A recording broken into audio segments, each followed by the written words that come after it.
This is what my folds looked like a week ago, and this is where I ended up. With a simple plan and 7 days of practice, I managed to turn this mess into something I'm proud of.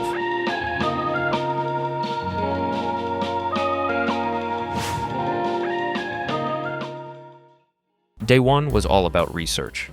Before I could even start drawing, I needed to understand how folds work.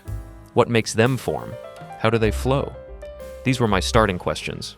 I quickly learned that folds are created by tension and gravity. They form wherever fabric is stretched, compressed, or pulled.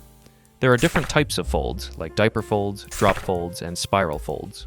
Understanding these basics made folds feel less intimidating and more like a system I could actually learn. Then, I stumbled upon a blog post with 3 game-changing tips for beginners. First is, unless you're confident, start by drawing folds with lines, before worrying about shading. Lines let you map out the structure first.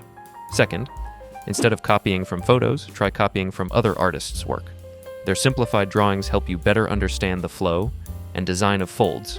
And finally, fold drawing is more about shape design than realism. It's about creating something visually appealing for the viewer. By the end of day 1, I feel like I have a better understanding of fold, how they work, and how to construct it. With this foundation, I felt ready to move on to the next step. Tracing. Turns out, tracing is one of the most effective ways to learn, if you approach it with the right mindset. It's not about copying blindly, it's about training your eyes and hands to recognize patterns and understand how folds work. For my first tracing example, I focused on this oversized folds. As I traced each line, I began to notice specific design choices that made the folds look natural. One detail that stood out was the use of double lines in the folds, especially around areas like the sleeves. These double lines gave the fabric a softer, more layered feel. Another thing I noticed was the M-shaped collapses near the bottom of the sleeve. This simplified fold structure made the fabric look compressed and gathered, capturing the weight of gravity pulling on the fabric. Although I was learning a lot, by the end of the 3rd day, my gains started to slow. With tracing, I had learned to recognize patterns and understand folds, but the next challenge was to apply that knowledge. Could I do it without tracing? I wasn't sure, but I knew it was time to try.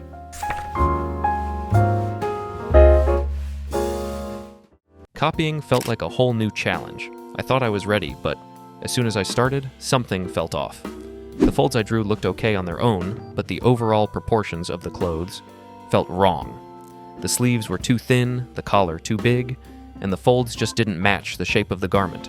It was like trying to put together a puzzle with mismatched pieces.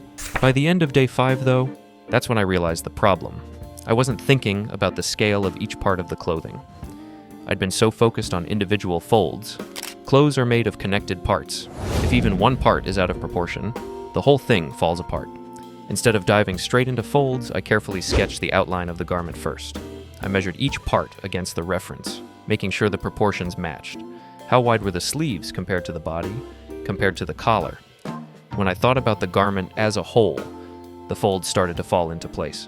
Even though I had gotten the proportions under control, I couldn't shake the feeling that something was still missing. The next step, rendering, felt like the biggest challenge yet. Would adding shading finally bring everything together, or would it just reveal how much further I had to go? I wasn't sure, but I had to try. The goal for these last 2 days was clear. Take everything I'd learned about folds and proportions and bring it to life through shading.